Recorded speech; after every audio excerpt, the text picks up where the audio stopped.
What do you got to eat? Here, guys. Ooh. What's this say? I don't know. What's that say? I know, but I'm not going to tell. I think it says it's good. Conjecture Hoops contains all the presumptions, assumptions, and off-the-wall postulations a growing kid needs. Conjecture Hoops, a big bowl of bullshit.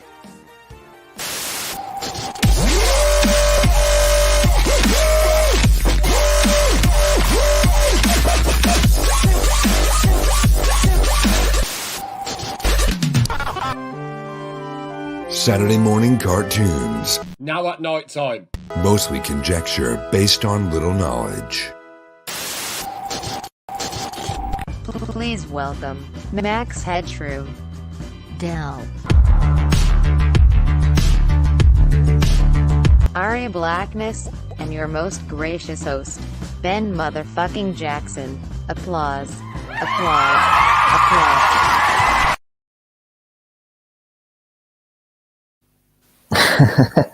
Well, shit. Here we are again.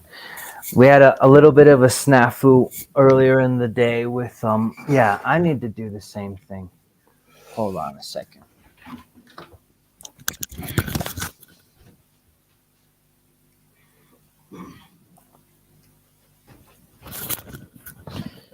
Just a wee snafu with the times. So, okay, so it's now 3 p.m.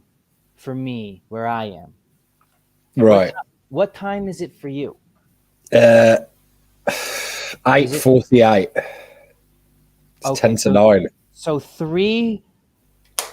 For some reason, I thought that my 3 p.m. was your 7 p.m., which is off by 2 hours. My 3 p.m. is your 9 p.m.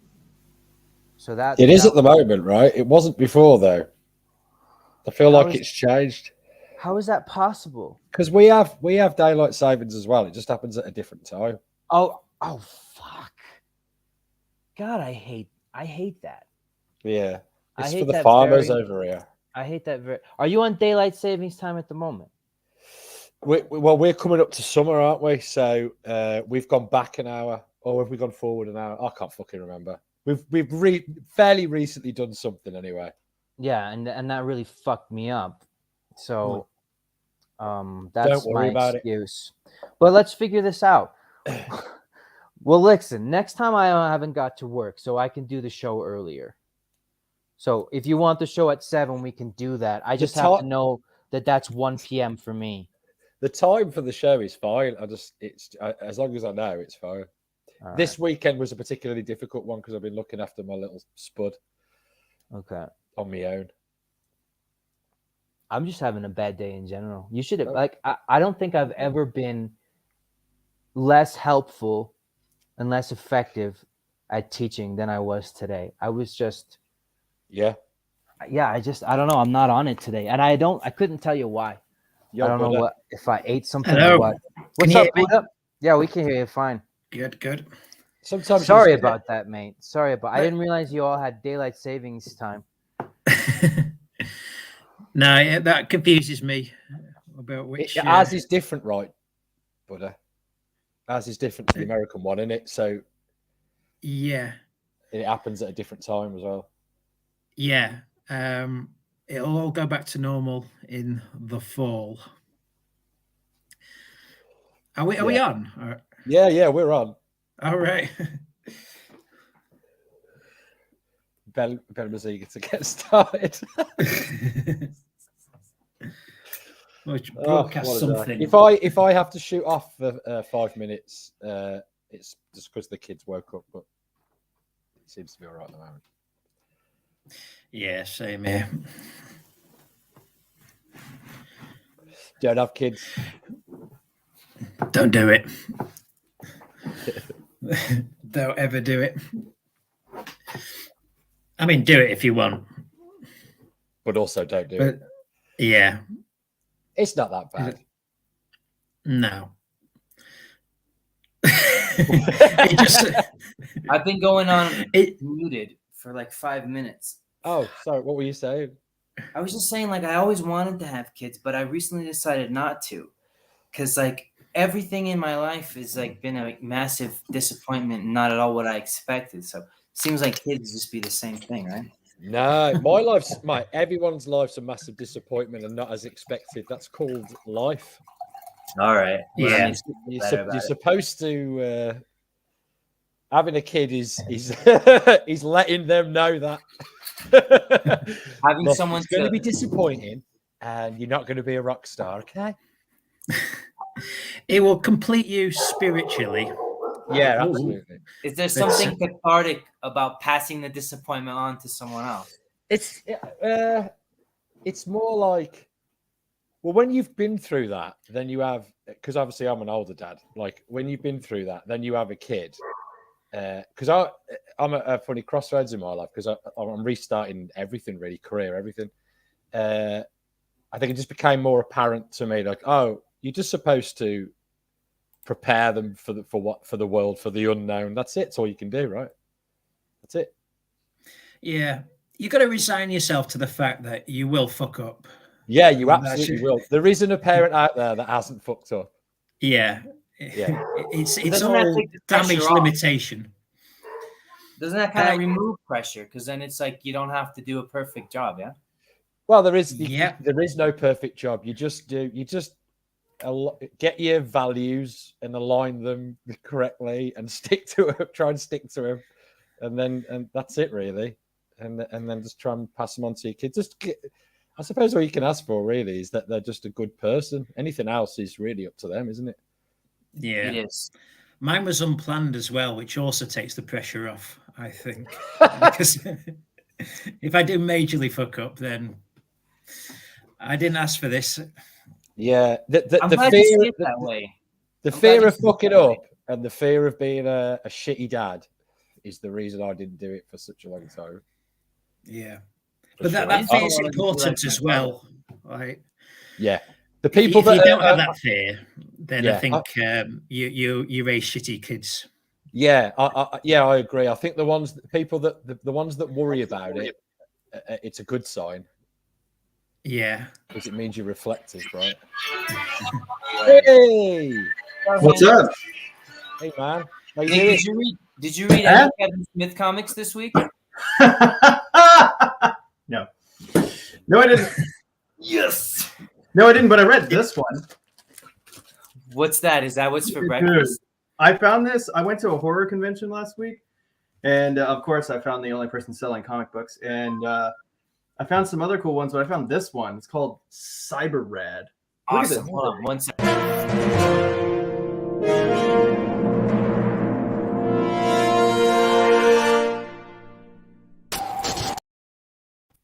All right, what's for breakfast? It might be a little bit expired because it came out in 1991. It's called Cyber Rad. Doesn't matter. Put it up. That's better. I was born in '89. Enlarge him, Ben. Look, I'm sorry we don't all remember World War I, bro, but you know, whatever. This is pretty fucking pretty cool. It's got this like holographic deal on it. I don't know how well that translates over the Mate, camera. it's sold. If it's got a hologram on it, you know how I feel about Dude, yeah, holograms. it's you can't see it, but it's got like a little Hologram, spiky hair. I'm in. Oh yeah, and it's about this dude who fucking first of all, there's a just say no fucking advertisement on the first page, which is great. I really enjoy the adverts from like the 80s and 90s, but I mean right away it's a fucking like hair metal cyborg guy. He's like, fucking, oh dude, it's super cool, and like the dialogue is fucking awful. You see, but it's great. I think that sort of stuff is pretty relevant because now it is. Again. Yeah, everyone's hankering for that nostalgic sort of. Yeah, they are. That's what CG is all about, really. Is it called Cyber Rad? Is that the character's name? His name is Radical. Yeah. Yeah. And it's like fucking they encounter all these like robots that are trying to kill him and shit. Why? I don't know. I'm assuming because he's like got some tech that he's not supposed to, but fucking. You stupid souped up lawnmowers. Fuck yeah, Cyber Rad. Oh, dude, it's great. It's really cool. It's fucking the guy with the shades on the fucking Kawasaki and all kinds of stuff. Yeah, very really cool. Yeah, really neato.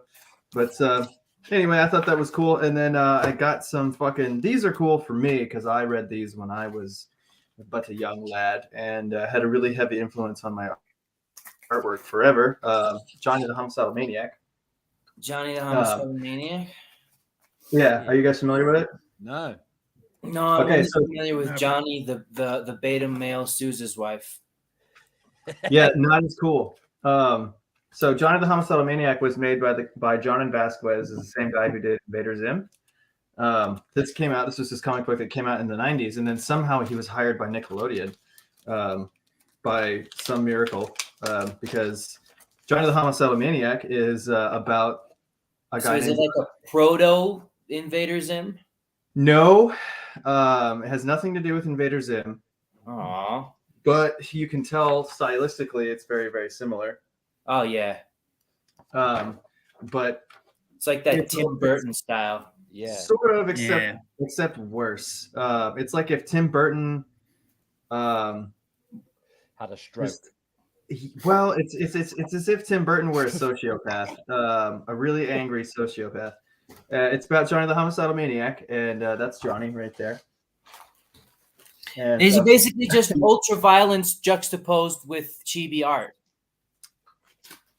Actually, it's very self-aware hyperviolence juxtaposed with weird art, because that's exactly what this is talking about. So it's ironic ultraviolence. It's ironic ultraviolence, and Which means it it's doesn't just count. like really weird, crude humor.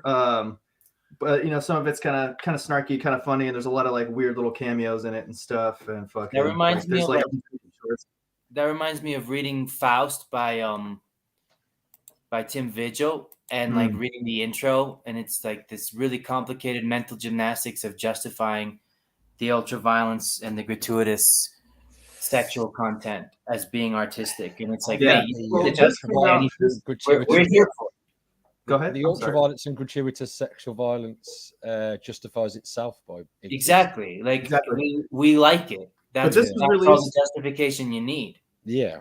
Yeah, this We was want released in 97. So this is like right at the tail end of like the late 80s, early 90s, like extreme era. Sure. And it kind of it's obviously kind of derivative of that, but really neat. There's a lot of fun shit that goes on in it. It gets pretty dark, and it's enjoyable. I like it, and had a big influence on my artwork, and still does. You should look up a comic book series in the UK called Toxic. That was. Was it about my ex? Yeah, no, it was about. It's about all men. Yeah, it's about all men. Yeah, all white men. I've dated a whole. No, that would be herd of called problematic. Problematic. But check it out. It's whole herd it's of got animals. all the things that you love in it, Nick, and you can get the issues for fairly cheap. I bought all of them about a year ago. Hyperviolence, big titties. that kind of Yeah. thing. You're on the government watch list. Most of the artwork is traditionally painted as well, which is I love that. Yeah. The There's a lot of FBI visually is like inspired keeping stuff. track of your every comic book purchase. Man, fuck the FBI. Yeah. I'm already on, like, dude, I'm a combat veteran. I'm already on a watch list. I also got this one. This is local. I haven't read it yet, but there was a local vendor from right around here in North Carolina that made this comic book. And That it you're looks a combat veteran makes you even sexier in my eyes. Do you remember a run called Martial Law? no, but it sounds cool. About the police of superheroes. It's before like The Boys and all that. But it's really out. Yeah, really, it's really out there, really crazy, over the top art. I think you'd really like it actually. Sounds like But a yeah, lot of check it out. awesome. Martial Law. It's a real good one. I also got a 1951 reproduction catalog of You 19. got a big breakfast. Big breakfast today. Yeah, What are we talking about, dudes? full We're English. talking about Kevin Smith comic books. Well, we will eventually. What is Kevin Yeah, Smith? I mean, what are we talking about right now? So I'm expecting Big Buddha to carry us this episode because he seems to know a lot about this topic. That's great because I know nothing. I don't know a whole lot. I read I've some of never the read a Kevin Batmans and Smith some of the comic book in my Daredevil. life. The thinner Kevin Smith got, the less I liked him. Yeah. Much preferred fat Kevin Smith. Are you saying he should have died with his heart attack? I wasn't saying that, but I am saying that now. Well, all I'm I saying am is now. if he did, Jay and Silent Bob the reboot wouldn't have been made. So we probably Yeah. Was that the would have latest got one? vegan Silent Bob. Was that the I latest? haven't Was that the watched latest Silent Silent Bob film, the reboot one? Yeah. Yeah. I fucking hated that. I got a quarter of the way through it and turned it off. Yeah, it wasn't worth sticking with. Yeah, Didn't get any better. I watched the whole thing, and it wasn't, But I think Kevin Smith is in he's like the Golden Girls of comic book nerds right now. He's just way past being relevant. Is kind of just writing out all the things that I he's don't know, man. I just felt like he'd taken a real. He degraded as a director by the time it got to that one. I was really surprised, actually. The writing on it had lost a lot of its edge. I mean, just to segue into the comics, so he did a 4-issue run, Jay and Silent Bob Chasing Dogma, which basically branches the films Chasing Amy and Dogma. It takes you from basically the one scene in Chasing Amy where Jay and Silent Bob appear, and takes you right through to the first scene in Dogma where they appear. But just from reading this, I briefly thumbed through. So the protagonists are Jay and Silent Bob, and it takes place between those two movies? Yeah. Even though in this you get the Suzanne the Ape storyline, which he later rehashed for Jay and Silent Bob Strike Back. Yeah. That's all in here, Marshall, Will, and Holly, and all that. But yeah, I mean, this. I had a really good time reading this because I was really sort of laughing out loud all the way through it, because and it really highlighted to me just how bad Reboot was, because because I mean, this was Kevin Smith at his edgiest. It's when his dialogue was at the sparkiest, and that was just missing from the latest film. I know he's just made Clerks 3, which is and it kind of has me a little worried for that production, because I really want that early Kevin Smith voice back. Yeah. Which I don't think he's there at the moment. Well, he had an edge, didn't he? Yeah. I feel like it was a Yoko Ono situation. What does that mean? Lady? Well, I'm pulling all this out of my ass. Yes, but but he had a certain edge in his writing about relationships, specifically the relationship between men and women, and the sexual one, and some of the stuff. Sexual frustration is a big motif in his work. And a lot of that frustrations in Clerks and stuff. Chasing like that. Amy. I just don't think he would get away with writing that sort of thing these days, because I think as far as I know, his wife's like a massive. So feminist. I mean, they got married. I remember him saying something like she wouldn't watch Man of Steel because the first word was man or something. And I was like, what the fuck?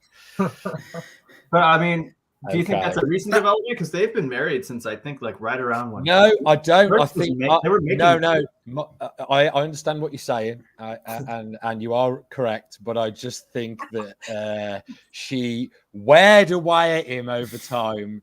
That can happen. Yeah, it did happen.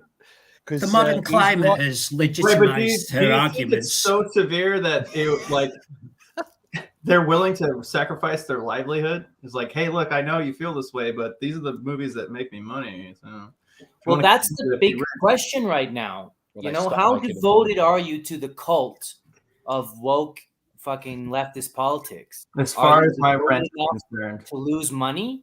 And the answer increasingly is yes, which is baffling. Yeah. The message. Oh, fuck. Shit, something's just popped into my head and I needed to let Ben know this. Ben, you're going to be upset. I always am. That's my secret. They've I'm like the cancelled the sad. They've cancelled He's the soul. Eyes Wide Wolves. Motherfucker! God Yeah. damn it. Have I knew they were gonna do that. I fucking knew they were gonna do that. Yeah, Fucking knew it. I told you. Fucking go back to whenever we were talking about it. I and know. I said they were gonna cancel it because I liked it. I Yeah. fucking knew it. Oh my Yeah. god. Yeah, they did. They cancelled Series 3 and on the is same really channel they upsetting. let Batwoman go to fucking Series 5 or whatever. Fuck! Because that makes fucking sense. That makes a lot. That's very upsetting. I hate it here. Mate, gutted. All the Maybe good they'll. stuff. Maybe they'll. It might get moved to somewhere else because there's like quite a cult following for it. But Right. It does, but doesn't Altered it? Carbon Yeah. had a huge fucking cult following, and they were like, "Yeah, go fuck yourself." They don't give a everyone I know that has talked to me Firefly about it had a has loved fucking it. cult following. shit. Well, that was like 30 years ago. But still, yeah. Yeah, so unfortunately, and that's Kevin Smith's fault. It's directly Kevin Smith's fault Yeah, Why is it Kevin Smith's fault? because we I don't said know. so. yeah, because of his wife. Hex Allen, would you like to come on the show, please? Yeah, I'd like to hear what you have to say, sir. Hex is cool. Click on Mr. the Anna, click you can on the hop on too. StreamYard link, Hex. We'd love to chat. So, Bring it anyways, what were on. you saying, Big Buddha? Yeah. Oh, yeah. Back to the show. Sorry. Oh yeah, point of the show. So who's seen Clerks? Of course. Yeah. Nope. Okay. Have you ever So- even heard of it, Aria? This I've is seen literally nothing Kevin Smith. So Oh, neat. You got the quick step. That's me at the Quick Stop in 2003. I made Nice. I made a pilgrimage. I did have a photo of me outside in the Jay and Silent Bob's spot, but I couldn't find that. Look how young you are. You were like doing Kevin. Fucking, Extra points That- for dressing up, by the way, too. Well, I mean, that's just how I looked when I was there. I was just, oh, you're Well, allowed then to wear that's baseball extra caps over points. here. For being authentic. Yeah. I mean, I know that could be any convenience store anywhere in the world ever, but I assure you that is the No, I Quick Stop recognize it in, immediately. No, I believe you. in Leonardo, Red You're- Bank, New you're- Jersey. Your unnecessarily long overcoat and your backwards cap just fit so well into that ambience. I also visited Jay and Silent Bob's Secret Stash, which was the comic store. That's yeah, really cool. it's in the same town. That was used as Brody's Secret Stash in Jay and Silent Bob's Strike Back. The location there, and there was a few other locations that were used in a few of his films. But yeah, so I'm a little bit of a fan. That's Yeah, fun. you went to see his stand up as well, didn't you? Yeah, well, he calls them Q&A sessions. Has anyone ever seen any of these? He released a No. couple of them to DVD. What is that? Kevin Smith stand up? Well, the Q&A sessions, so people get up and they ask him questions, and then he usually does like 45-minute replies. But I mean, the guy kind of missed his calling as a Isn't that stand-up. just improv? Yeah. Is that not the same thing? Well, yeah, but they're specifically questions about his films, so he's more a raconteur, and they're really funny. In fact, Kevin Smith's saving grace in his later years has been the fact that listening to him talk about his films has been a lot more entertaining than the films themselves. Yeah, right. Over time. Absolutely. So, but that's kind of what I feel like his movies have become. It's just like a series of him talking about his previous movies through nostalgia. Yeah, absolutely. He's become the nostalgia guy from The Simpsons about his own work. Mm-hmm. Yeah. It's very interesting. Yeah, there's nothing the guy likes more than talking about his own work. That's for sure. But well, it doesn't suck. To be fair to him, like his movies, I think are quite good. And I haven't read the Jay and Silent Bob comics, but I have read Batman comics written by him. I think it's called Cacophony, and I've read Daredevil comics by him, and they're good. And he Yeah. clearly, at one point Yeah. in his life, he understood these characters, cared about them, and wrote, very well thought out.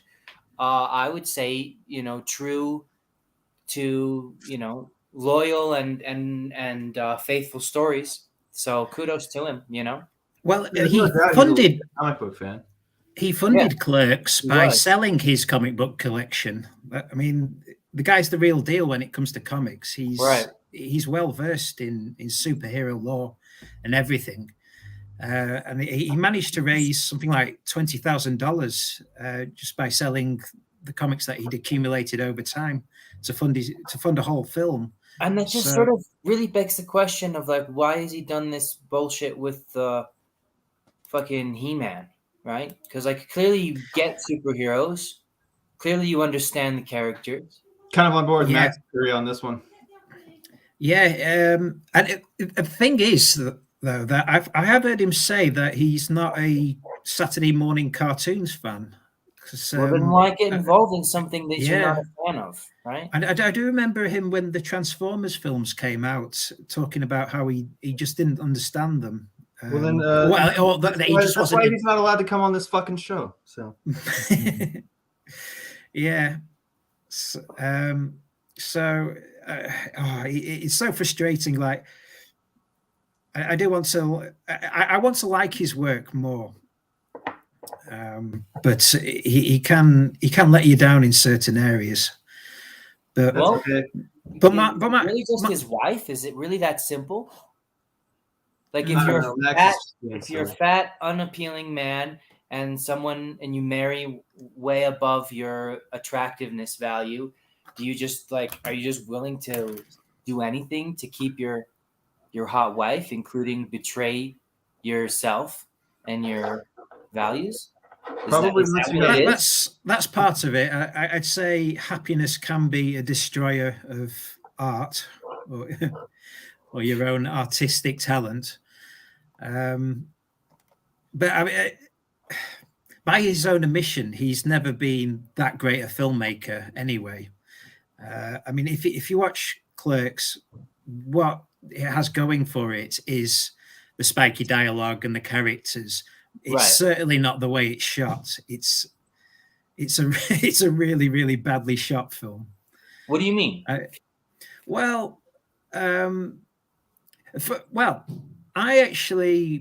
used to collect screenplays. They used to be published here in the UK by Faber and Faber, and I had a whole stack of them.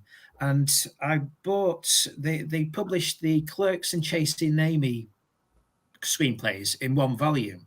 I'd seen Chasing Amy, but I hadn't seen Clerks. So I ended up reading the screenplay for Clerks before I'd actually seen the film. You and the cast of that movie might be the only people on the planet who have done that. I'm sure. That's pretty fucking neat. I do remember the movie that I envisaged in my head was like way better shots than the film I actually saw. Shit. I mean, just as a pure example, there's a scene in Clerks where I think doing the marijuanas. Well, you can't prove that. It's flavored tobacco. It's tobacco.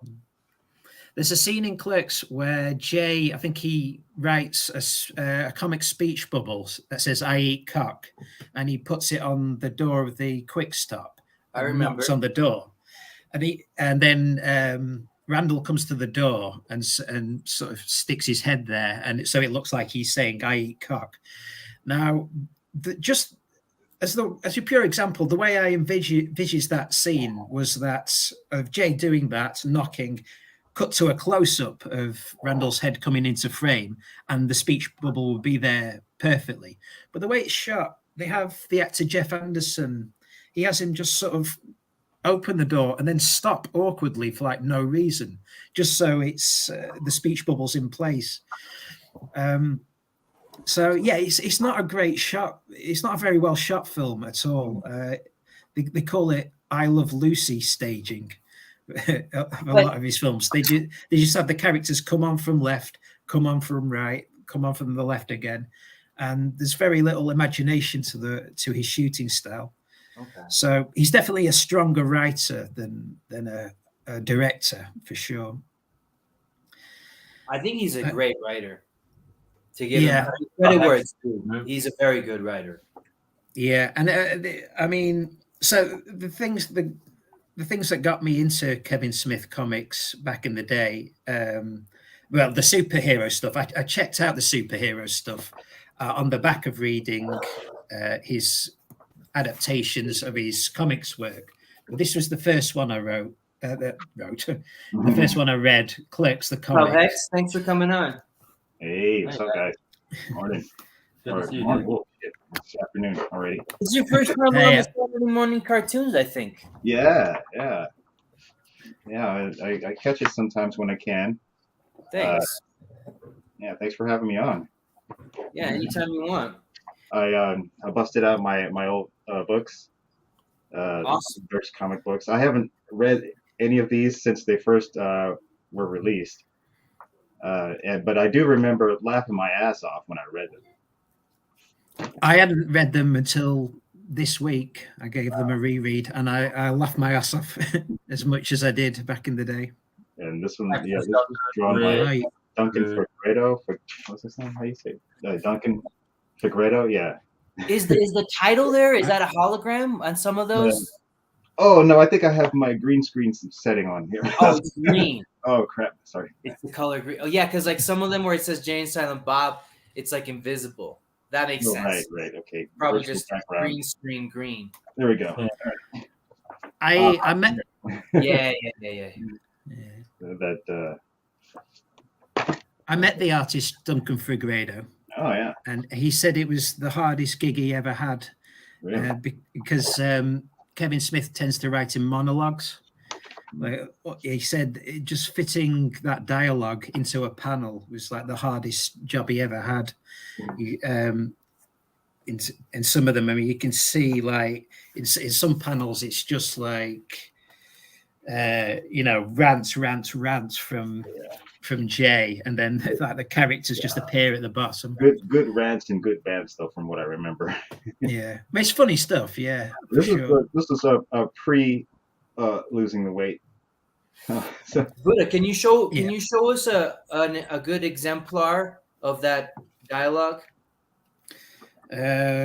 displayed in that manner?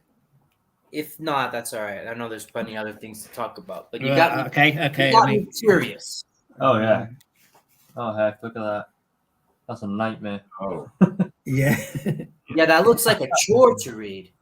We don't come to comic books to read essays. This is the issue where they meet Neil Patrick Harris, and he's directing.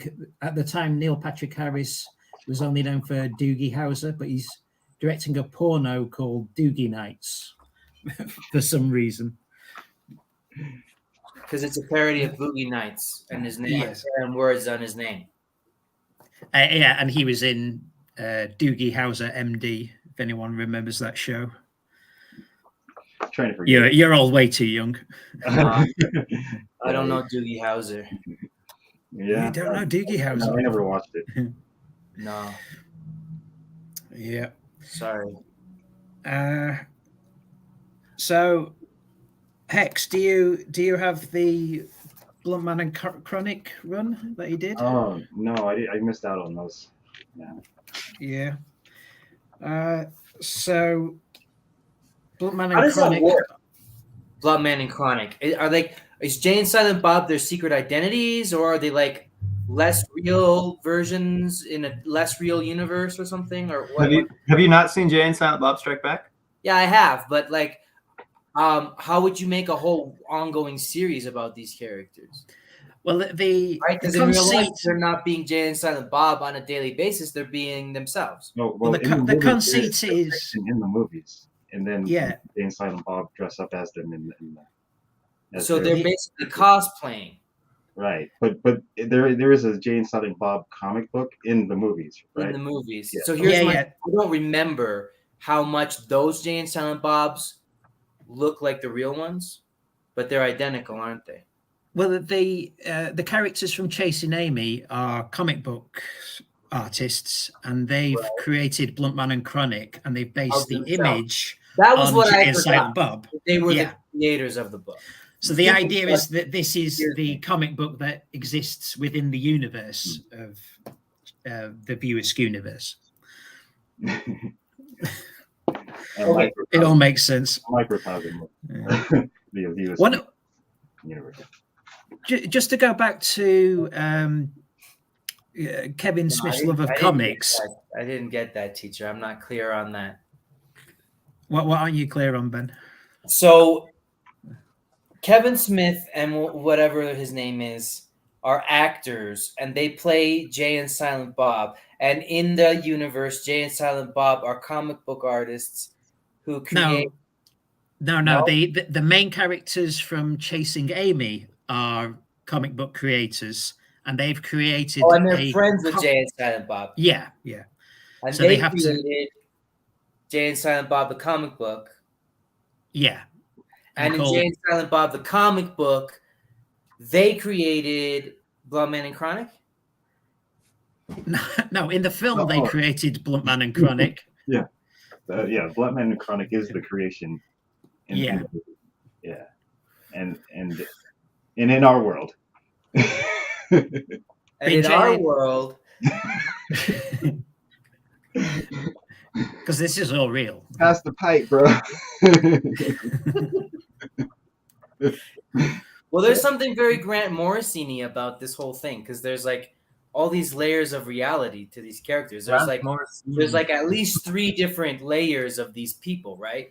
There's who they are in real life. There's Jay and Silent Bob. There's the cartoon of Jay and Silent Bob. And then there's the like fantasized superhero versions of which is Bluntman and Chronic. So that's like 4 different layers of reality. Oh, speaking of the cartoon, have you guys seen that? Yes. It was on briefly on. I saw it in high school. I remember there's a joke about calling cigarettes the F word, which they go to a British convenience store. Right. Pack of fags. You're a fag. You're a cigarette. You're a cigarette. A cigarette, and he says you're a cigarette. Yeah. Yeah. That's all I remember. Just calling my friends cigarettes and giggling. I remember there was one scene where someone gets into a car that's about to transform into a robot or something, and they get squished and like yeah. That's very funny. That's like that's the character designs from Clerks, the animated series. But I was kind of disappointed in the animated series because this book, it's only like a 3-issue run, but this book feels very much like an extension of the film.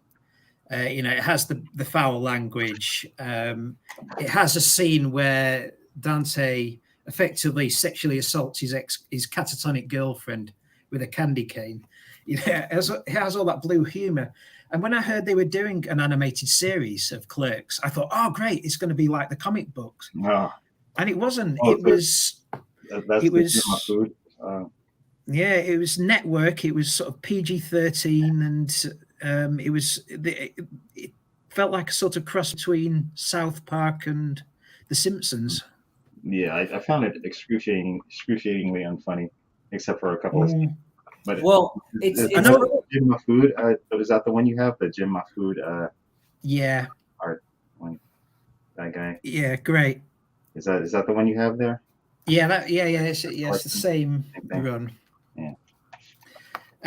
Jim Mahfood, and then I think the final issue is basically just the deleted scene from the film, but that's done by Phil Hester and Andy Parks, who also did his run on Green Arrow. Yeah, that's right. That's this one, the Lost Scene. Yeah, this is the. Got a huge. I had that. I had that issue. We need to go on a campaign to get Kevin Smith fat again. Let's make Kevin Smith fat again.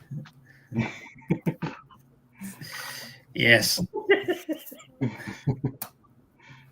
How you feeling, Ben? I feel okay. Have you wrapped your mind around the multiverse? I think I got it. I have another question though. What are the dirtiest and what are the cleanest media related to and this whole universe of Jay and Silent Bob? Because you were talking about how disappointed you were that like that version was like cleaned up and like. I think the further away from the films you get, the films are the dirtiest, right? I would say so. Yeah, the films and the comics. He was definitely allowed to go all out, but yeah, I mean the animated series is definitely PG-13.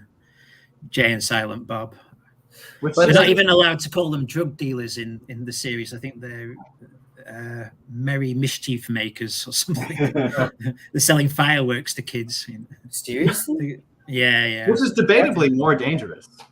Yeah, that's really stupid as well because like you even have like drug dealers in South Park. I think Hex mentioned South Park before. Like you should at least do what they do, right? Yeah, but it wasn't. Yeah, it was not to.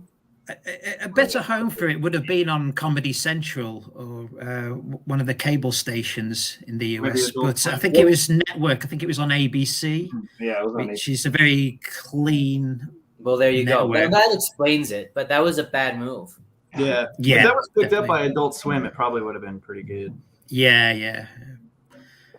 But even then, I mean, Clerks the animated series. Oh yeah.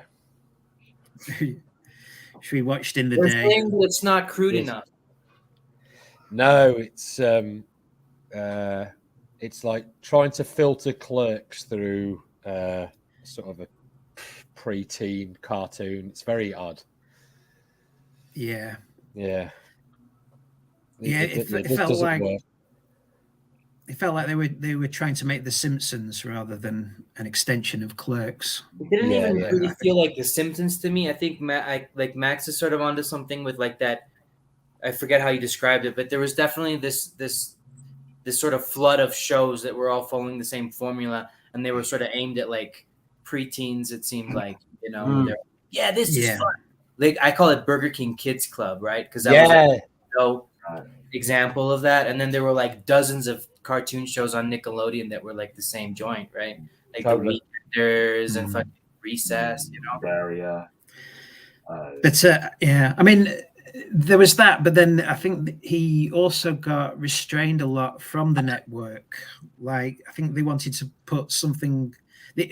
He had lots of restrictions, like he couldn't make jokes about certain celebrities because they were terrified that they were going to get sued. So they wanted to put a Patrick Swayze joke in one of the episodes about him not being in films anymore. And they said, no, you can't do that because he'll sue if you suggest that he's not in major movies anymore. But I don't get that. He isn't. Like, The Simpsons makes fun of every celebrity all the time as much as possible, and they're not worried about getting sued. So, like, what's the difference? I mean, debatably, The Simpsons has a bit more of a pedigree than even Kevin Smith does. Because by the time Kevin Smith was making movies, The Simpsons had been out for like 7 or 8 seasons. So it's like a power dynamic. Like if you're high, of course. Because like, how much money was The Simpsons making the same network or a similar network? There's no way you could cancel the fucking Simpsons. They tried. Yeah, well, they haven't done it to this day. No. Yeah. It's is it Fox? Yeah. It's still that, and Family Guy is really all that network's got going for them. Did they cancel Family Guy at one point because he like sang a song about looking for a Jew or something like that? I'm not kidding. I think it's ratings. No, it's just got picked up by somebody else. Peter Griffin was having trouble with doing his taxes or something, and he made a joke that he needed to hire a Jewish person to help him. That really happened, and I'm pretty sure they canceled South Park, but Family Guy, but then they brought it back later. South Park's another good example, though. No, I think I might vaguely remember something that way. Well, that just sounds like a good joke. But South Park's another good example of They probably suspect that's why they were cancelled. Yeah. But yeah, I mean, the fan base was so strong with Family Guy that they had to bring it back. Yeah, I think DVD sales actually saved it. Well, it's a bit of a So- catch-22 then, because like if you're trying to make a new show in that vein and aim it at the same audience, then you're like weak and you like can't make fun of anybody because you'll get sued. But then you can't get a fan base because you're not being funny. So it's like catch-22. And then you have Fred's the animated series. Yeah, if you go which back lasted and watch like six episodes, I think. Yeah. If you go back and watch the earlier Family Guy episodes, actually they're quite tame compared to like 5 series in. Yeah, the first season, I mean, you could literally take those scripts and just change the names from Peter and Lois to Marge and Homer, and you wouldn't know the difference. They really Kind of like that time that we switched places with Homer and Marge Simpson. Remember? Yeah. I hate that style of humor, to be honest with you. I'm not a Family Guy fan. What, the referencing stuff? Yeah, like they're just flashbacks to shit that never happened. Yeah. But that's what carries the show. It's like it's not the plot of the episode or that there's any like real clever like intricate writing. It's just like all these weird flashbacks of shit that never They occurred. really do that. I don't know why people keep saying that. Do you watch the show? Say what? Do you watch the show? I haven't watched it in. Well, yeah, I don't know why people keep saying that because they rarely do that. It's just that I don't know. That's just the thing people. Maybe it's changed since I stopped watching it, but that was part of the reason why I stopped watching it. Like it doesn't mean that every episode it happens, Hex, but like No, it doesn't. it does happen sometimes. You know what I But mean? I also it's just not really my style of humor. It happened a lot in the liked early it. seasons. I felt like because I feel like some humor is trendy in it. So I actually liked it when it first came out, like a lot. I did too. But I just got old, I think, for me. But I felt the same way about Simpsons as well. There was a point where I really liked that, and now I don't give a shit. Yeah, but I mean, I was like, I was a young teenager when that shit came out, so it was funny to me at the time. But I don't watch Family Guy anymore. I grew out of it, but I don't think it was for that reason. Because like Hex says, they don't actually do that much. You know what I mean? So it's not like it would ruin your experience because most episodes, I don't think you'd even notice that. The reason that that's ubiquitous in everyone's mind is because South Park did such a good job of lampooning them for it. Right? Because that's what South Park does, right? But like South Park did the same thing with Game of Thrones, that it's all just people's penises and waiting for it to never happen, right? And like which isn't actually true. Which isn't actually true either. Like, there's criticisms to be made of Game of Thrones, but there isn't a male penis in every episode.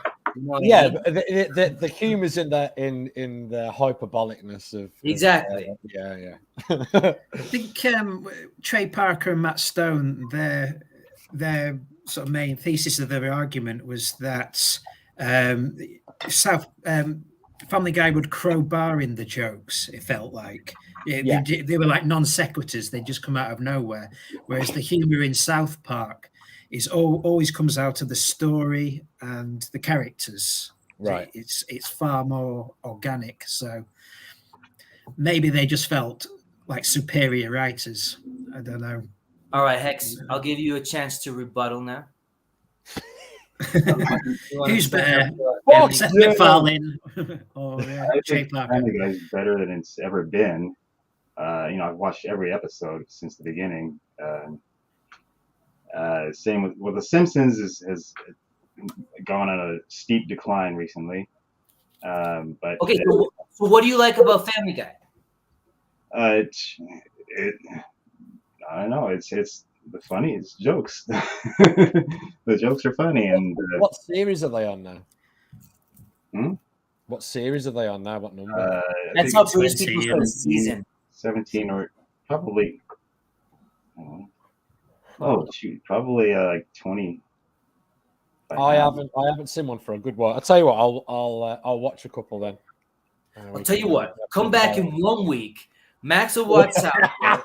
Max will watch little Family side Guy. thing. We watch South yeah, Park. you can have your. You can argue about it. I'm not trying to- No, I haven't watched it for ages. So if we've you're all talking gone about our music, lives, with or without things that we think No, we but like, no longer need. So, but here, It's my not point up to is, me to get you to watch the show. I get nothing out of you getting to watch it. that's just a joke. Don't It, take it it. only makes me laugh. But like, I'd just do it for the conversation, Hex. well, the All point is, like, it's really interesting for me to like see what my different friends like value in a TV show, because that reveals a lot about their different personalities, and it's a lot of fun. Because like what you just said, like you gave a great answer. You gave an answer along the lines I was looking for. You said it's got good jokes, right? And so it seems to me, and either of you can correct me if I'm wrong, it seems to me that Nick and perhaps Big Buddha are more interested in like the episode as a whole, working story wise, whereas maybe Hex's priority is maybe a little bit less of that and maybe more that each joke make me laugh, right? And the family jokes make him laugh. Yeah. We used to say when I was watching, I remember saying to a mate, it's like you when it was like on Series 3 or 4 or something. He used to say there's nothing better to put on after you've come home from a night drinking is a couple of episodes of Family Guy, because it's you can switch your brain off. It was funny, but I will do it. Don't ever take any of us seriously when we talk shit. We're actually very nice people.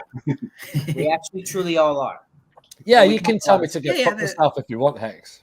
There's a lot to be said for a show that's just great joke after great joke after great joke. I do concede that Family Guy does have some really good jokes in it. Yeah, good point, Buddha. I've also I'm all about the structure. Recently, that I apparently don't have a very good sense of humor, because who said that? I will tell you the story. I was sitting at a brewery with a friend of mine and two of his friends that were like two people that try to dominate the conversation separately, but at the same time. Me and Ben. But they were not. They weren't people like us, where they actually like think about the things that they consume and like certain things because of specific reasons. They're just like people who are defined by the fact that they like The Office. Okay. You have these types of people. Okay, so one of them was like devout. I love The Office, blah blah. And I was like, yeah, I really don't like that show. And like she raised the question to me, which was a legitimate question that I hadn't considered. She was like, "What do you laugh at?" And I was like, that question. And then I started to think about it, and I was like, not a lot, actually. Yeah. Wow. I like funny. I think you're hard to please with comedy. I don't watch sitcoms. Like right. I don't not like them, but I don't watch them either. Like I watch other things. I watch dystopian sci-fi. Like my version of a sitcom it doesn't make you laugh, right? Is X-Files. X-Files is funny to me, but X-Files isn't funny to other people.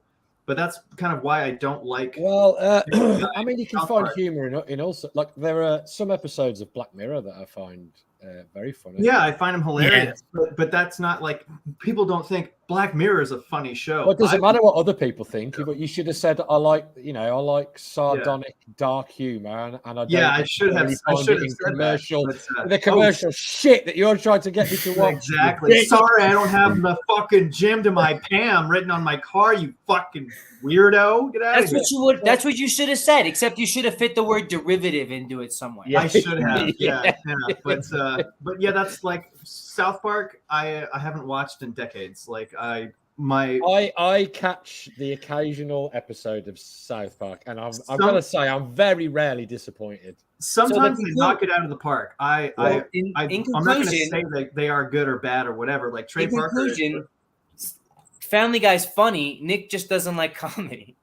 Yeah, that's fair. But that's the point that I'm raising. Is I just don't like. It didn't occur to me that like I just don't like things that are inherently funny. I like things trying to be funny. Yeah. No, they're not inherently funny because they're just commercial, Nick.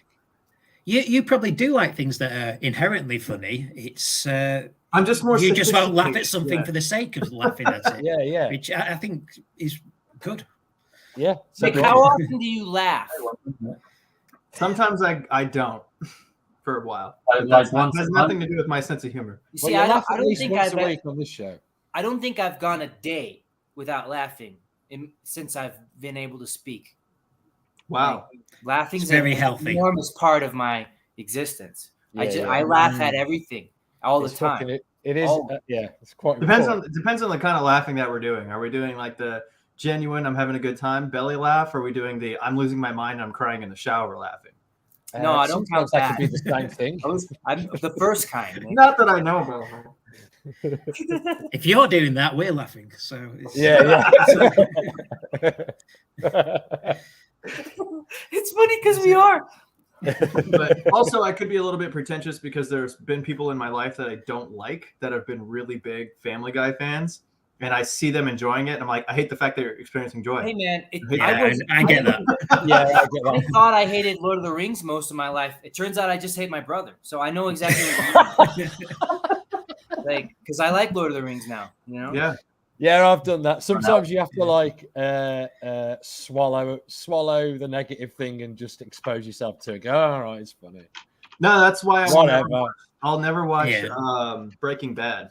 I'll never watch Breaking Bad. Because someone you don't like recommended it to you. No, because I had two roommates at the time when it was coming out. They were boyfriend and girlfriend, and I would work all day. Wait, they were both your boyfriend and your girlfriend? And then I would get home from work and school at 10 p.m.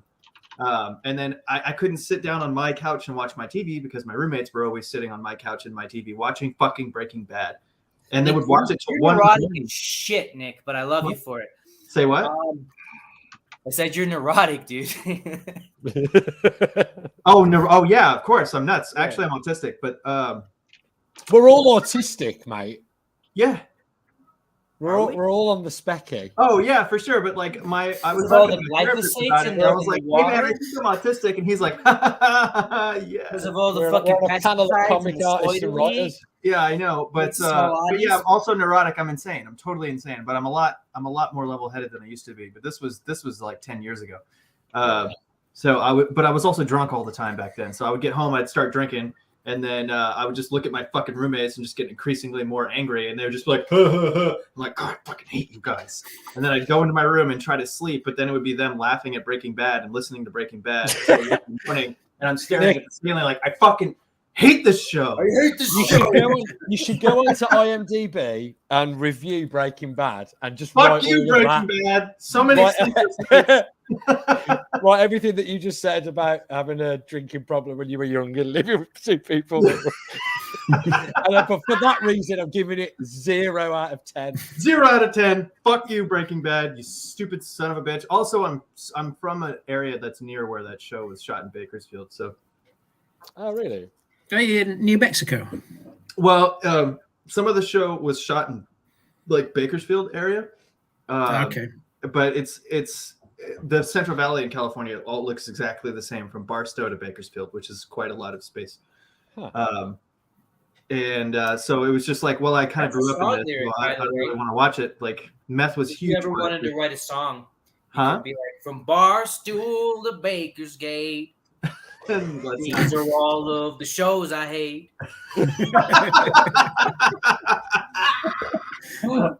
I love that. Well done, Ben. That was good. 2 more drugs, Ben. You're a funny guy. I'm doing tobacco. Tobacco's a drug? Tobacco's a drug. Nicotine's a drug, so is caffeine. Get out. My impaired mental state is natural. That just happens automatically. I'm drinking. Speaking of being impaired mentally, I'm drinking this, but I have reached for this about 6 times, and I'm like, what do I do? That's really fucking funny. This is why I love you, Nick. Don't ever change. So what about Clerks? So we were talking about the Clerks TV show sucks. Oh yeah. Yes. Yeah. The comic books are good, right? Huh? Yeah, I really enjoyed rereading the comics run, and I really recommend it. If you like the film, the comics are like a little condensed version of the film. It feels like. Love that. And That's super cool. It's structurally and also gag-wise. There's funny moments on every page. I'm sure we haven't discussed this, but I think I missed it. This is pre-weight loss, Kevin Smith. Yeah, the comic books? Yeah. This is late '90s Kevin Smith. Love that. Kevin Smith. So yeah, I it's. don't think I've ever read it's almost- a comedy comic ever. You guys talk about Kevin Smith like he's a fine wine. Except He's in not the a fine in wine, the but they reverse. age well. He's a fine. No. He's a fine wine. If a fine wine was Benjamin. Yeah, Button. he's the curious case of He's- Benjamin should have stayed fat. Yeah. He's a fine milk for sure. Yeah. He's a full fat milk. Oh my god! But I don't know. Kevin Smith seems like a nice dude. I mean, I follow him on social media and like the He stuff seems that like he a posts. nice dude. He just makes Yeah, he shit. seems genuine. But it's just like he's kind of like in the. I think he can tell, and he knows that he's in the twilight of his career. Like, he's not going to continue to do this. I think forever. I think he wants to do other things. You know, he's got a kid now who's 21, 22, who's kind of breaking into the film industry. He's got his wife. He's been doing this forever. He lost all this weight. He's got a new lease on life. Blah blah blah blah blah. Quite frankly, I don't think he's that interested in making new. What's film. the name of the painter from Spaced? Brian, right? Brian. Well, basically, Kevin Smith is a real life example of Brian's syndrome. You know, like when you're happy and like emotionally fulfilled, then your art's shit, isn't it? But then when you're being like raped by your landlady, then suddenly you have good ideas. You know? Well, that's really cool. Good for me because I have neurological disorders that keep me sad. So I'll be. Yeah, dude. That's why your fucking drawing is amazing. You think Max is mentally stable? No, that's why I hang out with you guys. Never be happy. Never be happy. Yeah, Ben is right. You know, it does. Oh it yeah. does fuck your work a bit. Yeah. No, dude, fuck yeah, absolutely. Like, you ever met somebody who's just like, I'm perfectly happy and content. By the way, here's my masterpiece artwork. Fuck no, dude. Like that. There are some mutants. Fuck out there them. that can That's do part it, of my but- fuel. They're the exception to the rule. Yeah, well, they. I think Ari's a happy lad and a good artist. Yeah. Am I right, Aria? Are you calling me a mutant, mate? I am calling you a mutant in a good way. Yeah. Yeah, are you an X-Men? I'm a mutant in a good way, then. No. You're superior. Yeah. You're like the next step. You found a way to be both sane and happy and creative.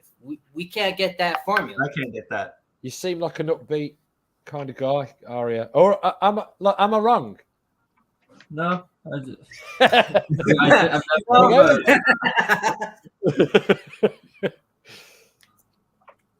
Okay, another question for the Kevin Smith experts.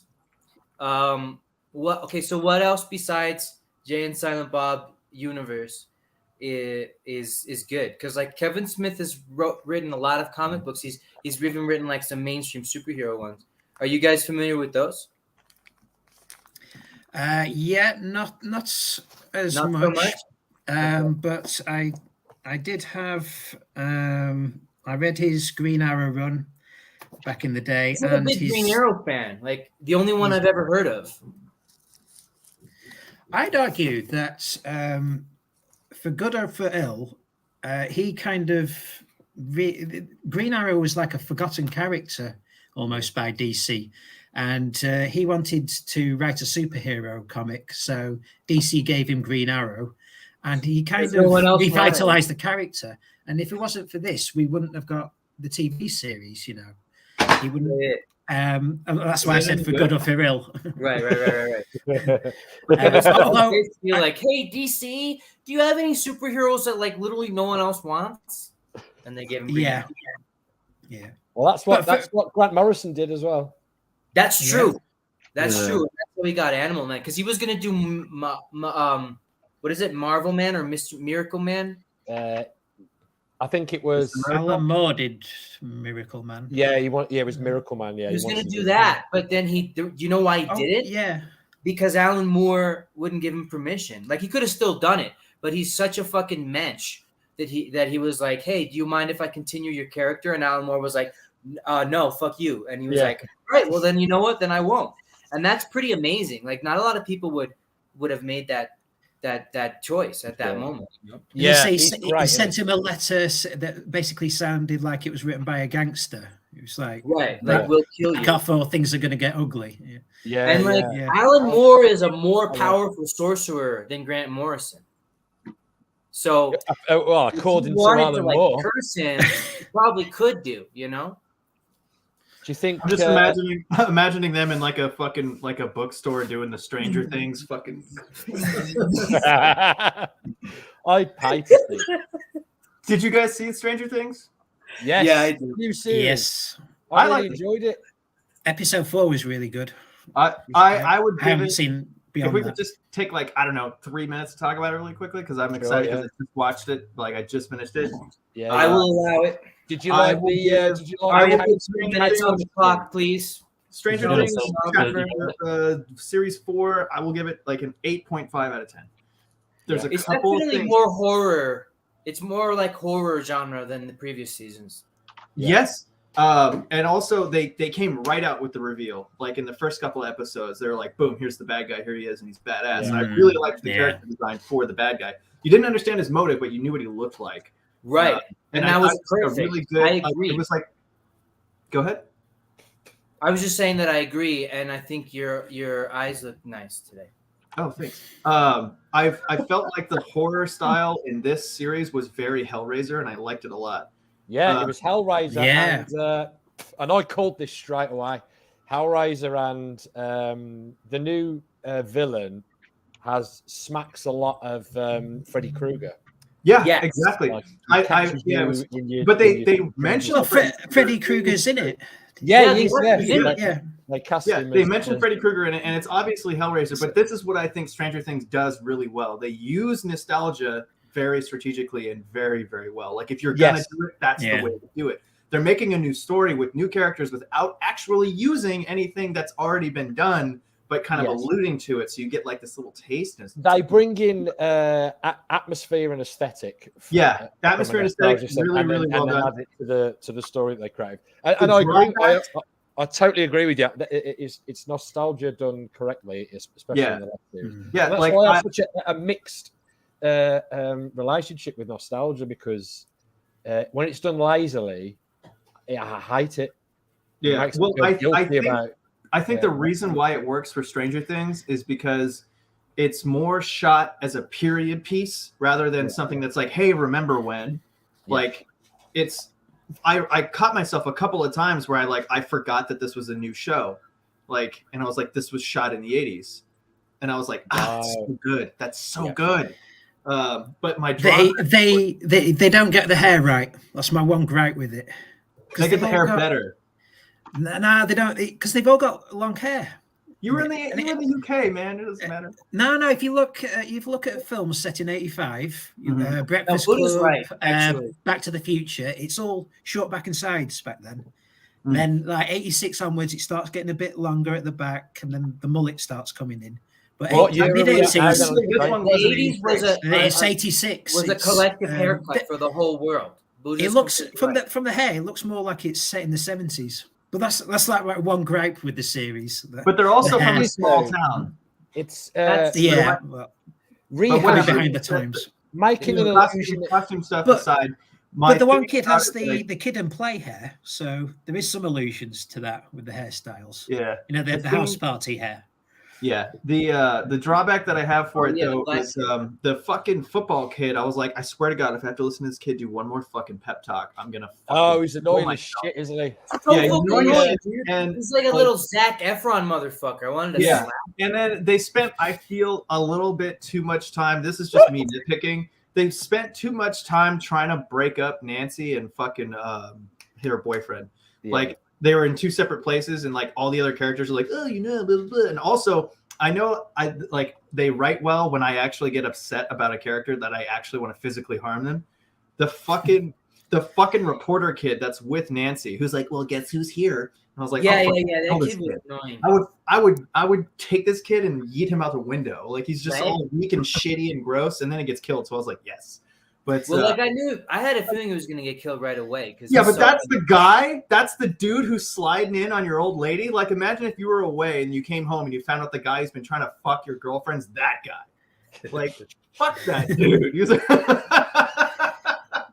but that's like that was I good. think I writing. prefer was- that, bro. You wanted to be Steve Harrington? Huh? No, I just fucking his He is face. cool. Just his face. Like it was just something about his face. And No, that kid's annoying. I think his Steve's face was gonna die. annoying. His attitude was annoying. His demeanor was annoying. And he was condescending to Nancy because he was like, I'm better than your boyfriend, and obviously you should be sucking my dick, my pathetic little fucking 105-pound wiener. Like, fuck that kid. But I agree with you. Jonathan's that was good writing. But yeah, like Jonathan's prioritizing his family rather than his dick. So like, good on you, Jonathan. Yeah. And also he doesn't know how to handle his problems. But overall, fucking man, Stranger Things 4. Fucking 5 out of 10. Super good. Great sealing it with the Kate Bush song running up. Don't even get started on that song. Yeah, that's my favorite scene so far. Yeah. But let's talk about whether we like Kate Bush or not. I think that'll be spicy. I fucking love Kate Bush. Are you kidding me? I like Kate Bush. That fucking hooks, bro. That shit's like, normally when a song in a series comes out like that and it gets really popular, like I'm like, fuck that song. But I'm like, God damn, that song's good. Yeah. Arya, do you like Kate Bush? He's gone. But I like all things 80s, but I'm not huge on Kate Bush. And there it is. Strife. Ha ha ha ha. That's okay. Max, didn't you once say you used to work out to Kate Bush? Yeah. Sure you used to tell me that. I put that song on when I run up hills. I listen to Running Up that Hill when I'm on my fucking on the bench, mate. Yeah, he puts on No problem. puts on his leg warmers and his headband. Running up that hill. Works for every When I occasion. run up hills, literally. Yeah, dude. Occasionally, I'll listen to Babushka on the running machine. So I think Kate Bush was trying to be as annoying as she possibly could when she wrote fucking Running Up That Hill. But here's the ironic turned thing. out she was just super catchy and Let me beautiful. fucking finish my fucking sentence. She was in the 80s, so even back then, trying to be annoying still sounds fucking good because that was just music was just good back then. She's That's a theatrical performer. She's not. Yeah. I mean, she has gone on record as saying that she didn't really listen to music growing up. She's more influenced by Hammer horror films and I mean, her first song's Wuthering Heights. Yeah, she's more influenced by literature and movies than. So yeah, you're right. She's a performance artist. She also comes from that sort of post-punk era. She started in the 70s. So I know after what the you Sex feel about Pistols, like post-punk. anything went in the music industry. You Right. could do whatever you liked because the rule book had been thrown out of the window. Well, yeah, exactly. Because like the post-punk maxim is radical content requires radical form. So like they were bored with how much every punk band and every punk song sounds alike. So they were like, we need to keep the same energy, but we need to experiment as much as possible. So like literally anything goes. And that's why you get really, really great music in post-punk and also shit. Yeah. Because they're trying a lot of weird things. Yeah. Not everything's going to hit. But how did we get onto Kate Bush? For Stranger Things. I just wanted to talk about 3 minutes Stranger Stranger Things for a Things. minute. it needs to be brought up because it was. I was surprised how much I enjoyed it because I really enjoyed the first series and the second two. That was all right. They were all right, and then I wasn't even thinking about watching the new one. I just happened to sit down and catch an episode. I loved it. Yeah, the first two are still my favorite. I think the first two really bought into that. They feel like a Cronenberg movie or a John Carpenter movie. I mean, it's one of my favorite title sequences. Stranger Things because it looks like the start of a John Carpenter film. Well, it's got the Stephen King text, right? Stephen King, yeah. So that's the Shining text, pretty much.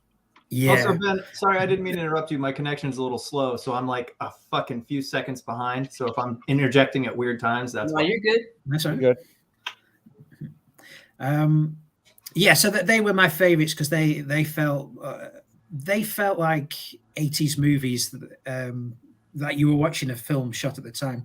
The past couple of seasons, I felt that it's just gone in its own direction. It's more a film that a series that just happens to be set in the 80s, but it's doing its own thing. But yeah, I mean, I haven't watched the whole of the latest run, but I'm really enjoying it. So I like you, Max. I'm enjoying it more than I thought I would. Yeah, it's split into two. I think the next part's in July. I think. July Yeah. 1st. Are they going to be two-hour movies? The next part? I think Is that so. somewhere? Oh, really? Yeah. Is that it? Yeah. Yeah, that's it. Oh, It's just No, I think they're doing some more next year as well. no, I mean, like, I thought that they were going to for release this another, like, series.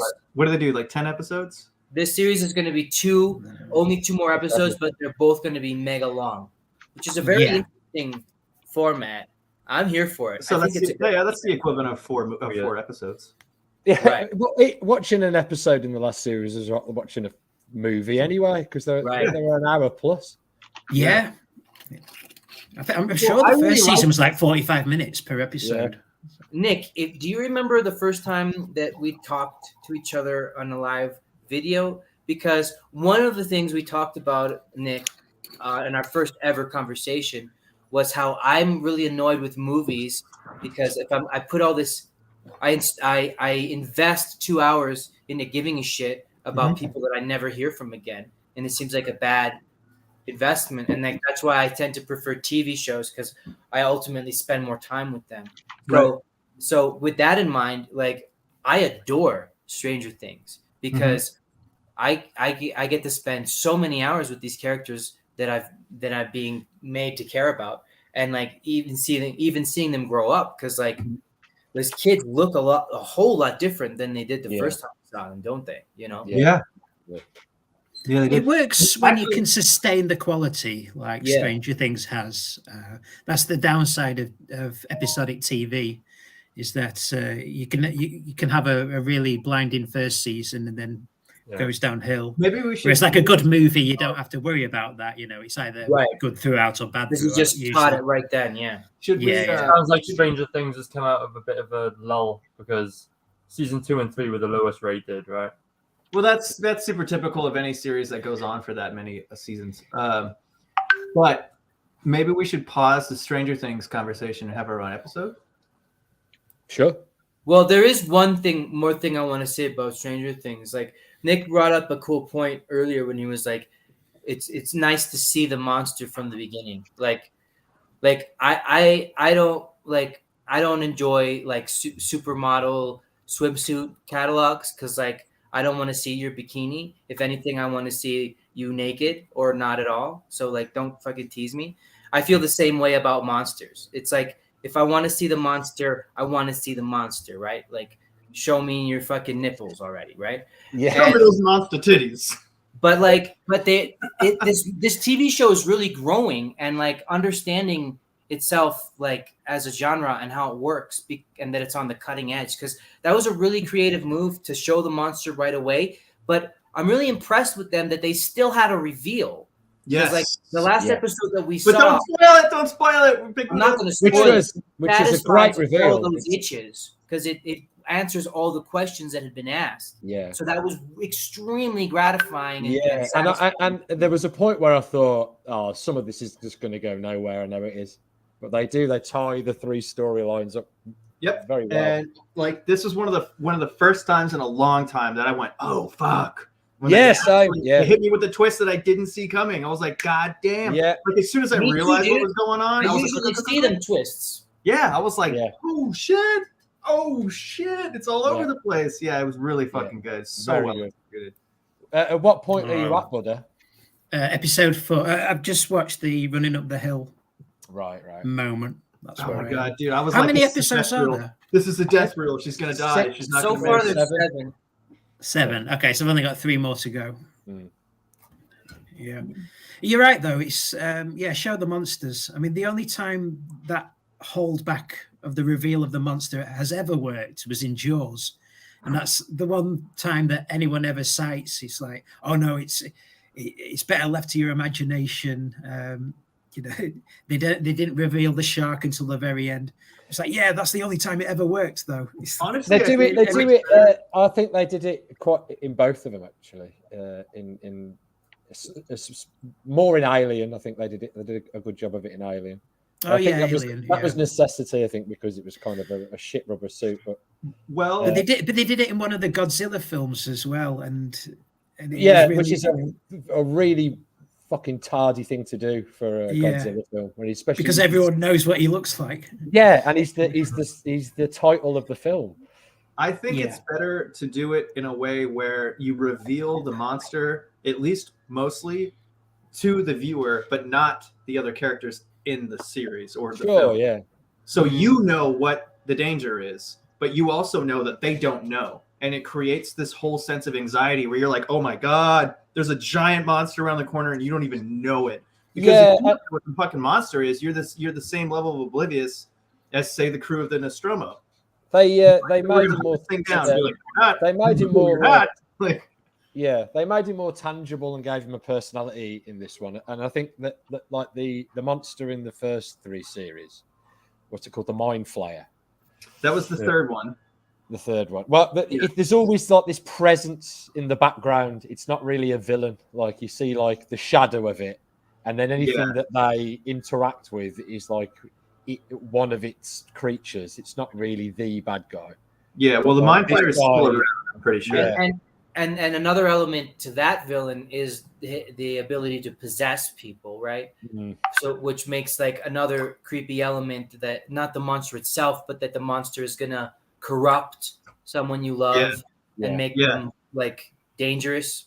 And over a period of time, and he's able to do it without you seeing him. Like the Demogorgon in the first one had to come through physically through the gate and attack you, whereas the what's the goddamn dude's name in the most recent one? Vecna.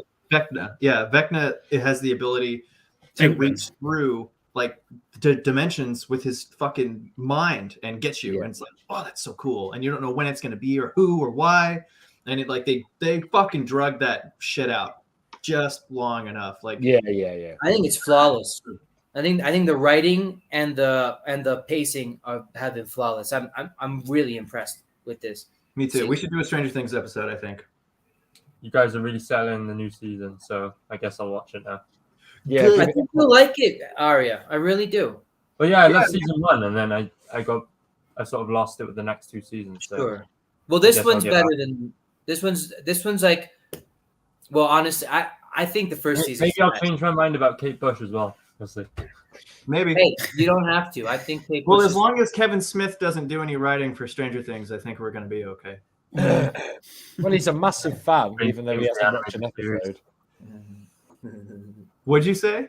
I said he's probably a huge fan of it, even though he's never watched an episode, because that's how he approached He-Man, wasn't it? Oh God, he was a massive fan, even though he hated it. Roasted. Well, you weren't here when we were talking about that. Like, what earlier? I don't think he is a Masters of the Universe fan. No, that's my joke. Because that's the joke that I'm making. He said he was a huge He-Man fan when he was writing it, and then someone digged up some footage of him saying that he didn't give a shit about He-Man. Okay. Some years before. So Kevin Smith is Transformers as well. So. He didn't like. Yeah. What'd you say, Nick? I said Kevin Smith is admittedly a shrill for Hollywood. Like if you watch the fucking the reboot, like his Kevin Smith in the film, the fucking Jay and Silent Bob reboot exists in that universe, and he's just like this, just horrible, like fucking hey Hollywood, all right, like fucking it's awful, but it's like at least part of that is true. That he does have an element of that to his personality, or at least he has to because that's his business. Yeah, well, I don't know. I think if he'd come out and said, look, I wasn't a fan, but I'm going to give, obviously I've got this job, so I'm going to give it a chance. I'm going to sit down and I'm going to watch him and ask the fans some questions or something, and then maybe build up his idea. Figure out what is the crux and the thesis of the show. Entirely the opposite and expect the fans to come along. Yeah. Well, we live in a day and age now that if you don't like it, it's your fault. Yeah. I'm fine with you're racist on top. Yeah. You don't like the new He-Man? Wow, you must be a racist, sexist, homophobic, transphobic, xenophobic piece of shit. It's weird. I am all of those things. True. But it's not I am all of those things, but that has nothing to do with my opinion on He-Man. That's totally separate. None of those things have anything to do with how bad this fucking series is. Yeah. That's true. Well, I am going to log off. Gentlemen, it's That's been good. an absolute pleasure. I'm sorry for talking over you, Ben. And if I talk No, over bro, you're good. You good, right? I feel like I was talking over you, so I'm sorry. that's okay. I just wait. Because I'll just if you talk over me, I just stop and I look at you. And I'm like, God, he's so pretty. Whereas I don't extend anyone that courtesy. I just keep going. That's true. No, that's actually a really good strategy to just keep Yeah, talking. sure. Is a legit way to keep navigating a conversation. All right, dudes. See you later. See you later. So we haven't let Hex say fucking goddamn word for like the last half hour. That's just poor hostessing. You all had it covered. Cool, man. But do you have anything to add, Hex? Did you watch Stranger Things? Yeah. What do you think? Really good. I enjoyed it. So did Arya. He's sitting there nodding his head. Yes.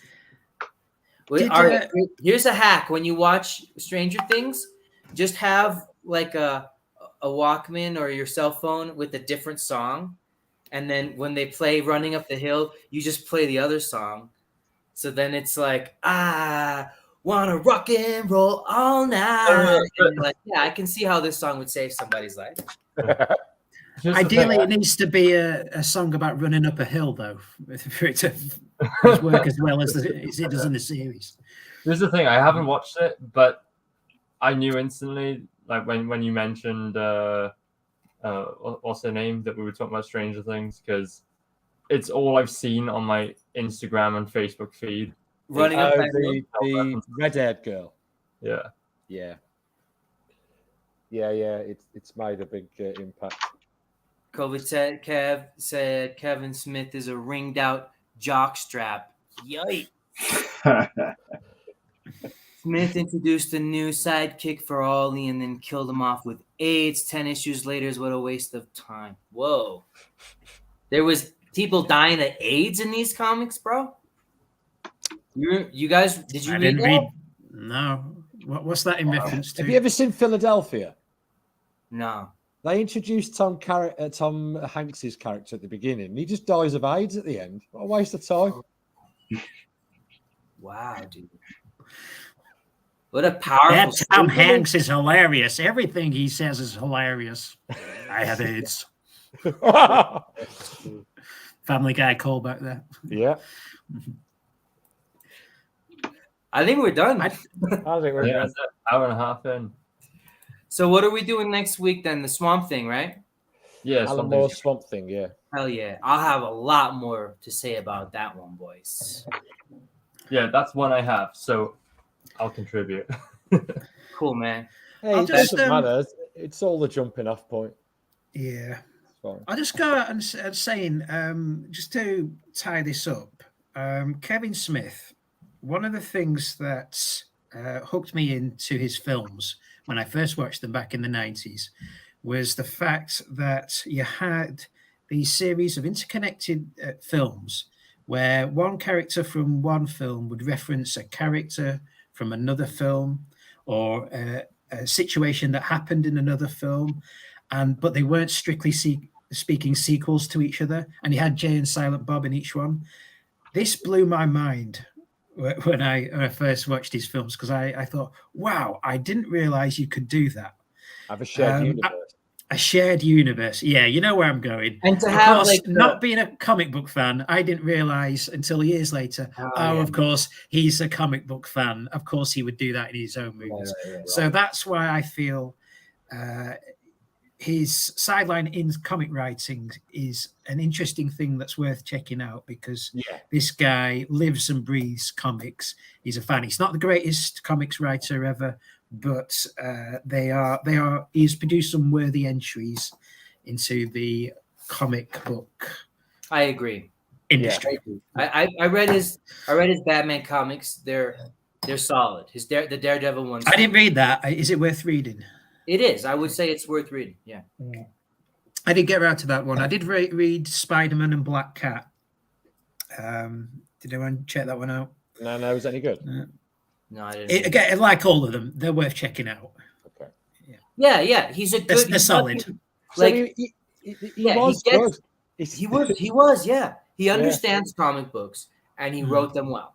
Yeah. Yeah, that's what we will take away from this. Yeah. When he But was then he fat. got skinny and stupid, and now we don't like it. Yeah. Yeah. Don't forget to like and subscribe. Rokon's almost done. It's available at the cheap price still. If you believe us, you can buy it. If you don't believe us and you buy it when it actually exists, it's going to be 3 times as expensive. So that's up to you. Your call. Arya's book, Tailless in Outer Space, is available on Indiegogo. Big Buddha, Hex, you guys want to shill anything? Just check out my channel. Big Buddha is Watching. If you go onto YouTube, look for Big Buddha is Watching. Look for a blue ident of a Buddha that looks a bit like me. That was designed by Max, amazing artist over here.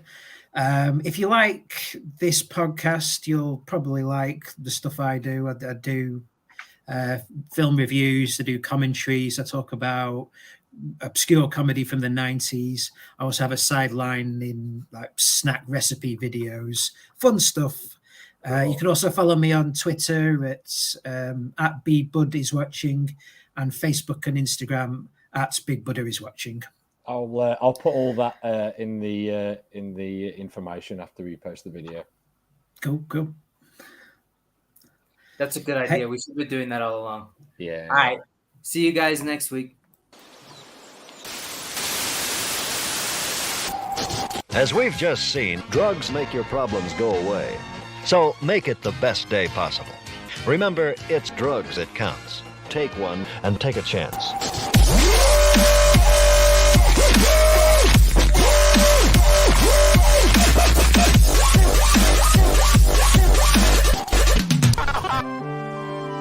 Saturday morning cartoons, mostly conjecture based on little knowledge.